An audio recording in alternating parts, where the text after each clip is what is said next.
बिस्मिल्लाहिर्रहमानिर्रहीम। अस्सलाम वालेकुम। प्यारे दोस्तों, इसराइल और फ़लस्तीन के दरमियान जो 11 रोज़ तक जंग जारी रही, इसमें किसका कितना नुकसान हुआ आज की वीडियो में तमाम तर तफसीलात बताएंगे। साथ आपको ये भी बताएंगे कि किस तरीके से जंग बंदी हुई, जंग बंदी किन ममालक ने अहम किरदार अदा किया, उसके बाद जंग बंदी हुई और किस तरीके से अमेरिका और भारत की साजिश की वजह से जंग बंदी को ख़त्म किया गया और फिर से फ़लस्तीन पर रॉकेट हमले किए गए, कितने फ़लस्तीनी शहीद हुए और अब इसराइल ने माफ़ी क्यों मांगी है।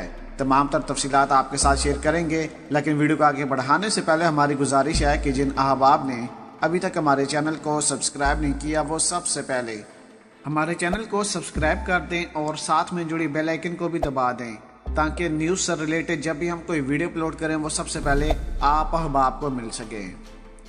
आपको बताते चलें कि फ़लस्तीन में 11 दिनों की बमबारी के बाद जब आदमखोर इसराइल का फ़लस्तीनियों के खून से दिल भर गया तो आखिरकार जंगबंदी भी हो गई।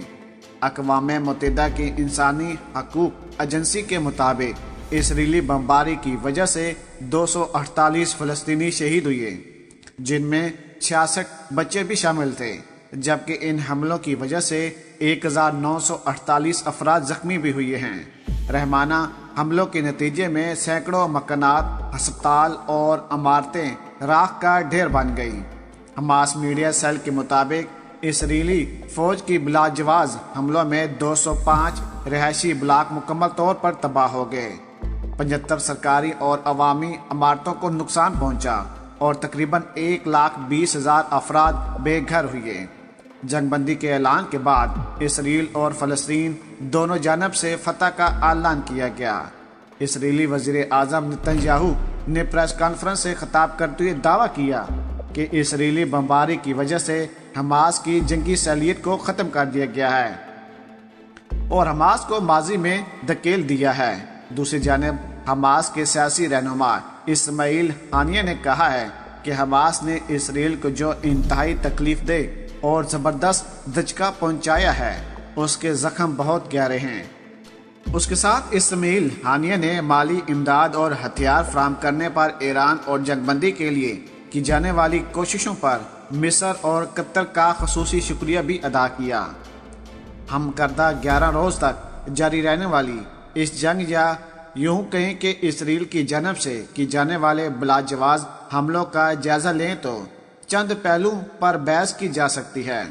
मसलन इस जंग पर मगरबी ममालक का इसराइल नवाज रवैया, इस्लामी ममालक की बेबसी, सोशल मीडिया और सिविल सोसाइटी का किरदार। वैसे तो अमेरिका और मगरबी ममालक इंसानी हकूक़ के ठेकेदार और चैंपियन बनने फिरते हैं, लेकिन जब मासूम बच्चों पर हमला किए जा रहे थे और सैकड़ों फ़लस्तीनी बच्चे शहीद हो रहे थे तो उन ममालक की जानब से एक मज़म्मती बयान तक न जारी हो सका।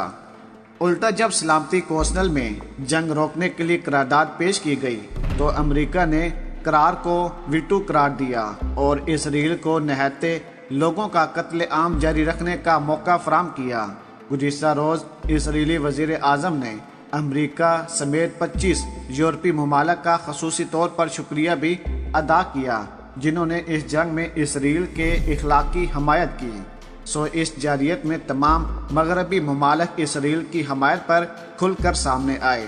अगर इस जंग के तनाज़र में मगरबी मीडिया का किरदार देखें तो वो भी इसराइली बयानिया की तरफ नज़र डालता है। मीडिया को हमास के रॉकेट तो नज़र आए, लेकिन इसराइल के बम बरसते जहाज़ रिपोर्ट करने की तौफीक न हुई। वैसे तो मगरबी मीडिया के अज़ाइम किसी से ढके छुपे नहीं हैं। यही मीडिया इराक जंग से पहले वहां पर न्यूक्लियर हथियारों की मौजूदगी साबित करता रहा, आज़ादी इजहार राय के नाम पर मुसलमानों की दिल आज़ारी करता रहा है। इस मीडिया से यही तवक्का थी। अगर इस जंग या मसला फ़लस्तीन पर इस्लामी ममालक के किरदार की बात की जाए तो मसवाए मायूसी के कुछ नहीं मिलता। दहाइयों से जारी मसले के हल के लिए अगर अरब ममालक मजबूत मौका इख्तियार करते तो शायद फ़लस्तीनियों को अपने ही मुल्क में आज़ादी से रहने का मौका मुयस्सर आता, लेकिन जब Donald Trump deal of century करवा रहे थे تو عرب ممالک ڈونلڈ ٹرمپ کی نجات کی خوشی میں شامل ہوتے تھے۔ البتہ پاکستان اور ترکی اس مسئلے پر بیان وغیرہ ضرور دیتے رہے۔ اس سارے معاملے میں سوشل میڈیا نے خاصاً اہم کردار ادا کیا۔ وہ کچھ دنیا کو دکھایا جو میڈیا نہ دکھا سکا۔ کوئی ایسا ملک نہیں جہاں عام لوگ اس جنگ کے خلاف احتجاج کرتے نظر نہ آئے ہوں۔ حکومتوں کے اپنے سفارتی معلومات اور مفادات ہوتے ہیں، لیکن اس جنگ کے خلاف کھڑے ہونے پر سول سوسائٹی کو داد دینی پڑے گی۔ اداروں نے ہر ملک کو ڈیل کرنے کے لیے الگ الگ طریقے بنا رکھے ہیں۔ کسی کے سر پر FIA کی تلوار، کسی کو FA کا ڈر، اور اس وجہ سے بہت سے ملک نے اہم کردار بھی ادا کیا۔ اب دیکھیں کہ اسرائیل اور فلسطین کی جنگ میں ترکی نے اہم کردار ادا کیا۔ ترکی، پاکستان، چین اور روس، ایران نے جب اسرائیل کو دھمکیاں دی تو اسرائیل کی بولتی بند ہو گئی۔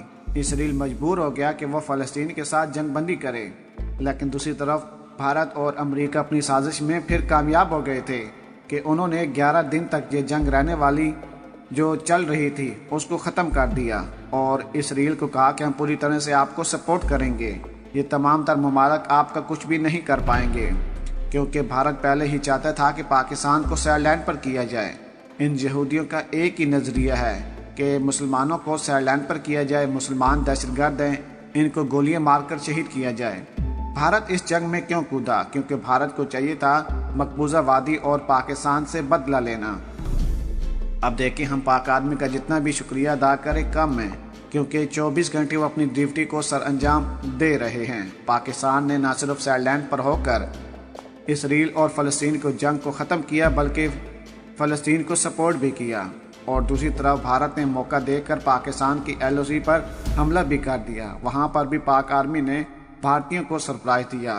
اس کے ساتھ ساتھ بھارتی سپورٹ پر دہشت گردوں نے پاک آرمی پر حملہ کیا۔ بلوچستان میں آج پھر 4 دہشت گردوں کو موقع پر ہلاک کر دیا گیا۔ ISPR کا کہنا تھا جو بھی پاکستان کے خلاف بولے گا ہم اس کے خلاف کارروائی کریں گے۔